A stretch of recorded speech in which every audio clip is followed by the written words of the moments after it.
आज महिलाओं को, घर की महिलाओं को स्नान आदि से निवृत्त होकर सबसे पहले आटे में थोड़ी सी हल्दी डालकर उस आटे को गूंद लेना चाहिए और उस हल्दी मिले गूंदे हुए आटे से दशा माता के पूजन के लिए, मां दशा माता के श्रृंगार के लिए माथे का टीका, शीश फूल, गले का हार, कानों के झुमके, नाक की नथ, हाथों के कंगन, दशा माता के लिए पांव की पायल, दशा माता के लिए पांव की बिछिया, कमर की तगड़ी इत्यादि जितने अलग अलग प्रकार के सुंदर आभूषण पहनने की आप कामना करती हैं, उन्हीं आभूषणों को आपको आटे के, जो आपने हल्दी मिश्रित आटा है उससे माता के लिए आज आपको आभूषण बनाने हैं। एक पूजा की थाली में रोली, मोली, अक्षत, हल्दी, मेहंदी, पुष्प, माता की चुनरी, वस्त्र, साड़ी भी रख सकते हैं, श्रृंगार सामग्री, ब्लाउज पीस इत्यादि सभी सामग्रियां, वस्त्र, दक्षिणा, उसके साथ में कच्चे सूत की कोकड़ी, कच्चे सूत की कोकड़ी, गेहूं के 10-15 दाने आपको पूजन थाली के अंदर रखना है। आज मां दशा माता को भोग के लिए मीठी लापसी 1 कटोरी अवश्य बनाइएगा और साथ में चींटियों को खिलाने के लिए 1 कटोरी में सूखा आटा, उस आटे में ही शक्कर का थोड़ा सा बूरा और थोड़ा सा शुद्ध देशी घी मिलाकर 1 कटोरी के अंदर, एक बाउल के अंदर पूजा थाली के साथ में रख लीजिएगा। अब आपको कच्ची सूत की कुकड़ी से 10 तार का डोरा बनाना है। कच्चे सूत की कुकड़ी से 10 तार का डोरा बनाना है। उसमें दशा माता का ध्यान करते हुए, दशा माता का मंत्र का ध्यान करते हुए आगे बताऊंगा मंत्र आपको।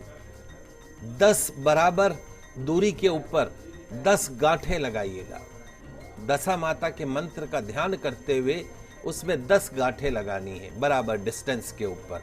10 तार की कुकड़ी, 10 तार लेके कुकड़ी में से उसको तैयार करना है, डोरा तैयार करना है। 10 गांठें जब लग जाएं तब उस 10 गांठ लगे हुए डोरे को हल्दी में रंग दीजिए। 1 कटोरी में हल्दी घोलकर उसमें उस डोरे को अच्छे से रंग दीजिए और फिर उसको पूजा थाली में रख दीजिए। एक शुद्ध शीतल जल का कलश भी भर कर रखिएगा। ये सभी सामग्री लेकर पास जो भी मंदिर हो वहां चले जाइएगा और मंदिर में जब पूजित पीपल हो, पीपल का वृक्ष हो जो पूजा जाता हो, उस पीपल के वृक्ष के नीचे बैठकर सबसे पहले तो आपको हाथ में अक्षत, जल, पुष्प, दक्षिणा लेकर दशा माता के व्रत का संकल्प करना है, पूजा का संकल्प करना है, दशा माता का आवाहन करना है। तत्पश्चात पीपल के वृक्ष की पंचोपचार पूजन अर्चन आपको आज सुबह करनी है। पीपल के वृक्ष की जल में जल अर्पण कीजिएगा। पीपल के वृक्ष के तने के ऊपर कुमकुम, हल्दी, अक्षत इत्यादि से उसका पूजन कीजिएगा। हल्दी वाले आटे के बने हुए जो गहने आपने अलग अलग प्रकार के दशा माता के लिए जो आपने गहने बनाए हैं, कुछ जगह तो प्रथा है कि उसको तल के अर्पण किया जाता है, कुछ जगह कच्चा ही अर्पण किया जाता है। तो जैसा आपकी रीत हो, रिवाज हो, उसके हिसाब से जो गहने आपने तैयार किए हैं वो मां दशा माता को अर्पण कीजिएगा। पुष्प इत्यादि अर्पण कीजिएगा। दशा माता को लापसी का भोग लगाइएगा। कटोरी में रखे हुए सूखे आटे, बूरे और शुद्ध देशी घी के मिश्रण को पीपल की जड़ के अंदर अर्पण कर दीजिएगा।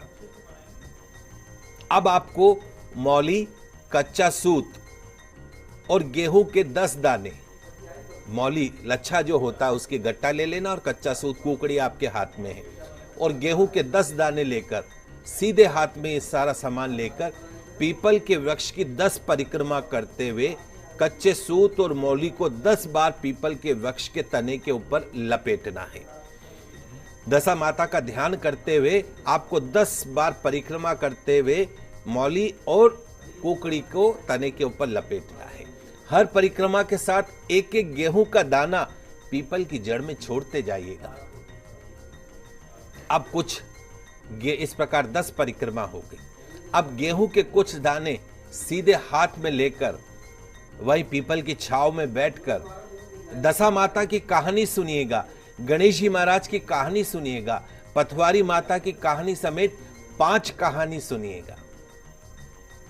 सब कहानी सुनने के पश्चात एक महत्वपूर्ण चीज मैं आपको बताने जा रहा हूं, वो आपको बोलना चाहिए, तब जाके दशा माता की पूजा संपूर्ण होती है, मां उसको अर्पण करती है। क्या बोलना चाहिए? आपने हाथ में गेहूं के दाने ले रखे हैं, अब आप क्या बोलें? आड़ी बाड़ी सोना की बाड़ी, आड़ी बाड़ी सोना की बाड़ी, जी में बैठी कान कुंवाड़ी, कान कुंवाड़ी कई कई मांगे, 36 करोड़ देवता मांगे। कान कुंवाड़ी कई कई मांगे, 36 करोड़ देवता मांगे। बाड़ी सींचा कई कई होए, बाड़ी सींचा कई कई होए, अन्न होए, धन होए, लाज होए, लक्ष्मी होए, बिछड़िया को मेल होए, निपुति के पुत्र होए, सासू को पुरसन, बहू को जीमण। उठ भई तपसी, जिम भई लपसी, उठ भई तपसी, जिम भई लपसी। भाई को थान, भौजाई को मान, थाने थारी वार्ता रो फल और माने मारो व्रत रो फल। इस प्रकार ये आपको बोलना है और उसके बाद में बोल दशा माता की जय। इस प्रकार करते हुए अक्षर जो आपके दाने हैं वो भी आप पीपल की जड़ में चढ़ा दीजिए। इस प्रकार आपकी पूजा संपन्न करके हल्दी से रंगा हुआ जो दशा माता का डोरा है उसको आप अपने गले के अंदर धारण कर लें। कुछ लोग तो पूरे वर्ष तक धारण करते हैं। और पीपल की वृक्ष की छाल अगर मिल जाए उसी समय आपको, उस छाल को सोना समझकर, स्वर्ण समझकर अपने घर पे ले आइए, उसको छींटे देकर और तिजोरी में उसको सुरक्षित रख दीजिए। उसके बाद में पथवारी माता की पूजन करें। घर आकर जहां पानी का मटका है परिंदा, वहां पे भी पूजन करें। आज का जो दशा माता का जो पूजन मंत्र रहेगा उसको भी समझ लेते हैं, लिख लेते हैं। दिन भर आज इस मंत्र का जाप करें। ओम ऐं ह्रीं क्लीं दशा माता नमो नमः। ओम ऐं ह्रीं क्लीं दशा माता नमो नमः। ओम ऐं ह्रीं क्लीं दशा माता नमो नमः। तो इस प्रकार आज मां दशा माता की विधि विधान से पूजा अर्चना से सुधरेगी आपके घर की, आपके व्यापार की, आपके बच्चों की बिगड़ी हुई दशा। आपका दुर्भाग्य बदलेगा सौभाग्य में, मिलेगी सुख शांति और समृद्धि।